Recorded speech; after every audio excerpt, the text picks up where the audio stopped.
اللہ تعالیٰ فرماتے سورہ الحشر میں سورہ نمبر 59 آیت نمبر 24 میں، اگر یہ قرآن پہاڑ پہ نازل کیا جاتا تو پہاڑ ریزہ ریزہ ہو جاتا، ٹکڑے ٹکڑے ہو کے گر جاتا۔ اس کے معنی اگر پہاڑ کو ذرا بھی احساس ہوتا اور اللہ تعالیٰ اس قرآن کو پہاڑ کے اوپر نازل کرتا تو پہاڑ اس قرآن کے بوجھ سے ریزہ ریزہ ٹکڑے ٹکڑے ہو جاتا، اور ہم مسلمان کو کوئی فرق نہیں ہو رہا ہے۔ اسی لیے میں کہتا ہوں بھائیوں کہ قرآن کو پڑھیے، سمجھیے اور اس پر عمل کرو۔ میں تقریر کے آخر میں وہ حدیث پیش کرنا چاہتا ہوں جو حضرت عثمان کی حدیث ہے۔ محمد صلی اللہ علیہ وسلم کہا صحیح بخاری میں کتاب نمبر 6 حدیث نمبر 545، جس میں حضرت عثمان رضی اللہ عنہ فرماتے کہ محمد صلی اللہ علیہ وسلم نے کہا خیرکم من تعلم القرآن وعلمہ، سب سے بہترین وہ لوگ ہیں جو قرآن کو سمجھتے ہیں اور لوگوں کو سمجھاتے ہیں۔ وآخر دعوانا الحمدللہ رب العالمین۔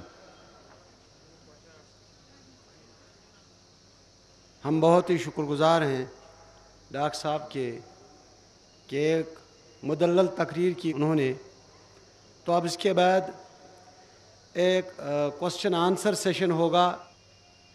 اگرچہ مصروفیات کو دیکھتے ہوئے کوسچن آنسر سیشن رکھنے کی گنجائش نہیں تھی، لیکن میں ڈاکٹر صاحب سے گزارش کروں گا کہ مختصر چند سوالات یہاں پوچھے جائیں گے اور لائیو ہوں گے۔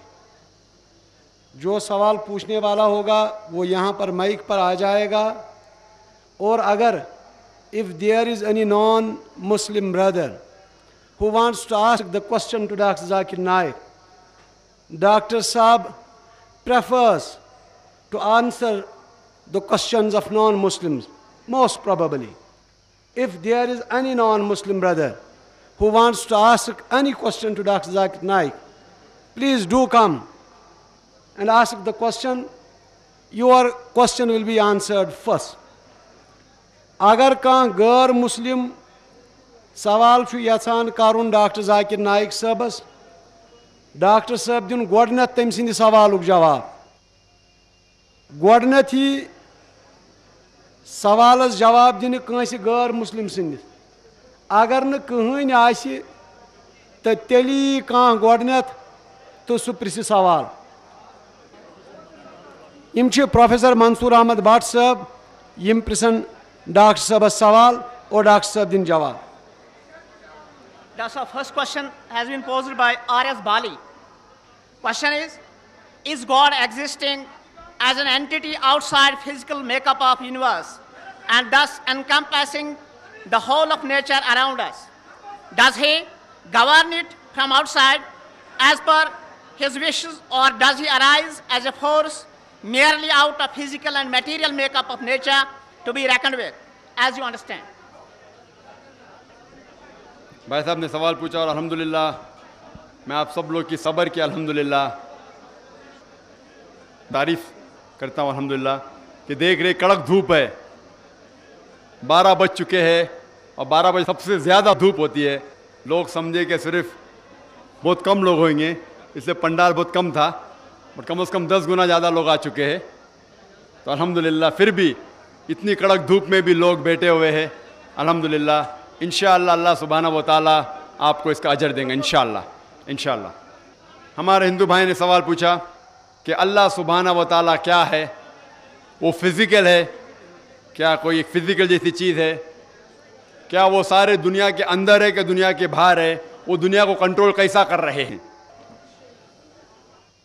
جہاں تک سوال ہے فزیکل کا، تو اللہ سبحانہ و تعالیٰ کوئی فزیکل چیز نہیں ہے ہم اور آپ جیسا۔ اللہ تعالیٰ کا ڈیفینیشن اللہ تعالیٰ دیتے سورہ اخلاص میں سورہ نمبر 112 آیت نمبر 104 میں اللہ تعالیٰ فرماتے قل هو اللہ احد، کہو کہ اللہ ایک ہے، اللہ صمد، اللہ جو بے نیاز ہے، سب سے اونچا ہے، لم یلد ولم یولد، وہ نہ کسی کو جنا ہے نہ کسی سے جنا ہوا ہے، ولم یکن لہ کفوا احد، اور اس کے جیسا کوئی بھی نہیں ہے۔ یہ قرآن مجید میں اللہ سبحانہ و تعالیٰ کہ 4 لائن کا ڈیفینیشن ہے۔ جو بھی شخص کہتا ہے کہ یہ خدا ہے، اگر وہ 4 لائن ڈیفینیشن میں اس 4 لائن میں آ جاتا ہے تو ہم مسلمان کو کوئی اعتراض نہیں کہ وہ خدا ہے. انہوں نے پوچھا کہ اللہ تعالیٰ ساری دنیا میں ہے. اللہ تعالیٰ فرماتے ہیں کہ اللہ سبحانہ و تعالیٰ ایٹرنل ہے, ایبسولوٹ ہے, بے نیاز ہے, کبھی بھی فنا نہ ہونے والی چیز ہے, اور ساری آسمان اور دھرتی ان کی ہے. وہ نہ کبھی تھکتے نہ انہیں کبھی نیند آتی ہے, نہ انہیں نیند کی ضرورت ہے.